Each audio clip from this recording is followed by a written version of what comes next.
Shalom saudara yang dikasihi Tuhan, jumpa kembali di dalam GKM Menyapa pada pagi hari ini. Kita akan membuka satu bagian firman Tuhan dari Markus pasal yang ke-14 ayat 10-11. Yudas mengkhianati Yesus. Lalu pergilah Yudas Iskariot, salah seorang dari ke-12 murid itu, kepada imam-imam kepala dengan maksud untuk menyerahkan Yesus kepada mereka.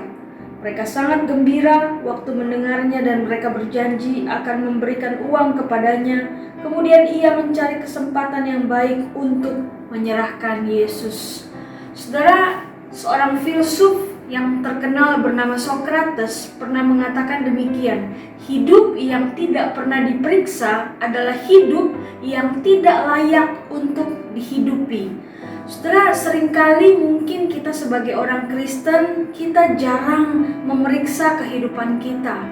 Kita jarang melihat kehidupan kita dengan detail.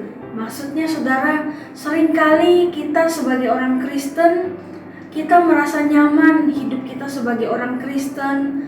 Kita mungkin merasa, aku tidak perlu memeriksa kehidupanku. Aku rajin melayani Tuhan, aku rajin memberikan perpuluhan buat pekerjaan Tuhan, sehingga aku tidak pernah memeriksa seluruh kehidupanku. Setelah inilah yang dialami oleh seorang murid Yesus yang bernama Yudas Iskariot. Saudara, sepanjang begitu lama dia menjadi murid Yesus, Yudas tidak pernah memeriksa kehidupannya. Apakah dia masih setia bersama dengan Tuhan? Dia tidak pernah meriksa hidupnya. Apakah dia masih berjalan di dalam tracknya Tuhan? Ataukah dia sudah mulai menjauh di dalam rencana-rencana Tuhan? Setelah dia tidak pernah memeriksa seluruh kehidupannya. Yudas hidup bersama-sama dengan Yesus. Dia merasa enjoy, dia merasa nyaman ketika dia menjadi seorang murid Yesus. Bahkan dia merasa dirinya baik-baik saja. Karena apa? Karena menurut dia hidup bersama dengan Yesus, menjadi seorang murid Yesus adalah hal yang baik-baik saja menurut dia. Dia oke menurut dia sendiri. Tetapi saudara, apa yang pada akhirnya dilakukan Yudas? Bahwa dia mengkhianati Yesus. Saudara, Yudas berpikir bahwa hidup menjadi murid Yesus, bersama-sama dengan Yesus sepanjang hidupnya, membuat dia tidak perlu memeriksa apakah hidupnya masih setia kepada Tuhan, apakah hidupnya masih berjalan bersama-sama dengan Tuhan. Tetapi pada kenyataannya, Yudas semakin menjauh dari Tuhan dan tanpa sadar dia mengkhianati gurunya sendiri.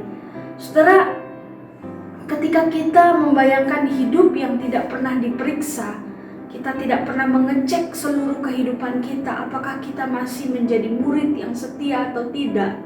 Itu sama ibaratnya seperti kendaraan, baik mobil maupun motor, yang sebenarnya tidak pernah dicek kondisinya, apakah masih baik, masih layak untuk digunakan di jalan, untuk membawa orang dan lain sebagainya. Sebuah kendaraan yang tidak pernah dicek dan tidak pernah diperiksa, dia hanya akan menimbulkan polusi, bahkan menimbulkan celaka bagi orang yang menggunakan.